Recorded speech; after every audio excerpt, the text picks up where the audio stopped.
Hi everyone, Radhe Radhe. In this video, we're going to be doing chapter 10, verse 10, 10, 10. This is the way the clocks are always. I don't know if you've noticed, but any clock that you see, an image of a clock, it will always show 10, 10.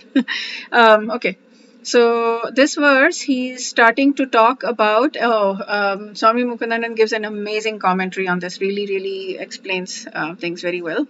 Okay, so let's sing the verse together and I'll go into it after that. Okay.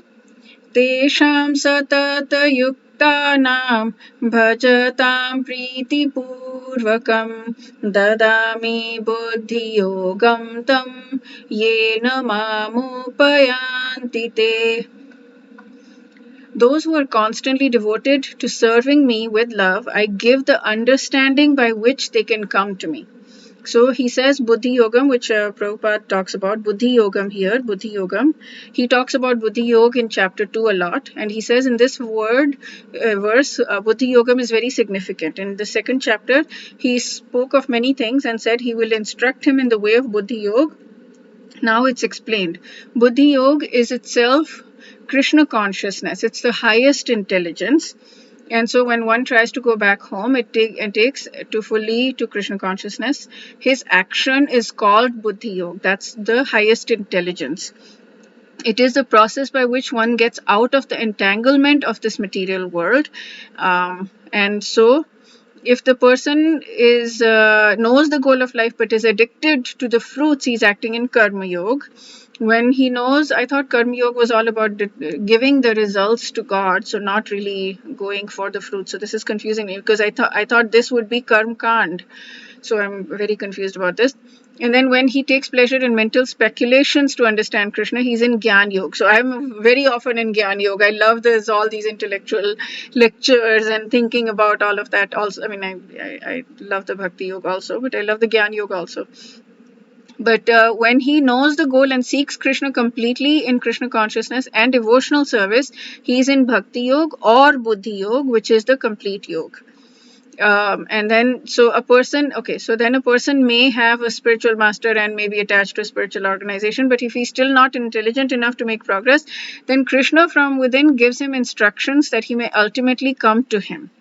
And so if you are loving him, then he will give you intelligence. So now what Swami Kundandan says is that you cannot come to Krishna. Like it's not that if he's not intelligent enough to make progress, he will not be intelligent enough to make progress. And this is why he says, let me get to that. Let's start from the beginning. Okay, divine knowledge of God is not attained by the flight of our intellect. However powerful a mental machine, our intellect is coming from material energy. It is not coming from the spiritual energy. So those who think they can understand God with their intellect shows that they have no understanding of God. Only those who think that he is beyond the scope of their comprehension truly understand him.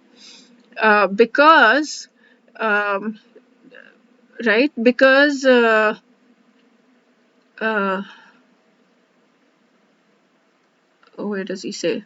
Yeah, because he says that very clearly that it's spiritual energy and you cannot do it from the material, like the brain is made from material stuff, right?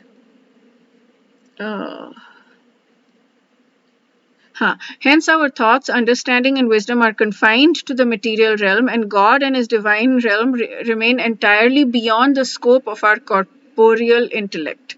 Right? So we have to have the grace of God in order to understand him. And that's there spoken in ISKCON all over the place as well, that we have to have his grace. There is no way that we can understand God. There is no way we can get bhakti. There is no way we can get anything. All we can do is just beg for mercy. And when we're chanting, just beg for mercy. Please give me your mercy. Please give me your bhakti. Please give me the intellect to understand you. Please help me understand. And yeah, we can just beg. And when Bhagwan Shri Krishna will decide to bestow his mercy on us and actually give us that bhakti or the understanding or whatever, is up to him, totally up to him. We don't have any control over that. We can just act and we can just pray and we can just think about God all the time and we can do all the right things. And when we actually understand, is up to him. without bathing oneself in the nectar emanating from the lotus feet of God, nobody can know him.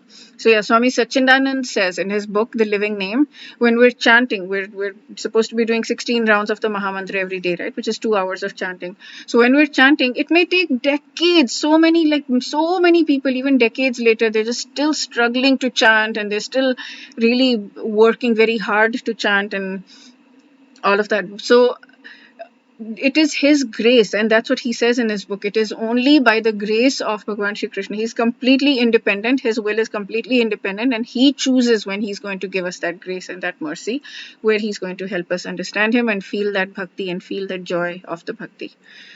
Okay, so that's it for this verse. We'll do chapter 10, verse 11 in the next video. Wish you a day filled with tons and tons of spiritual growth. Radhe Radhe.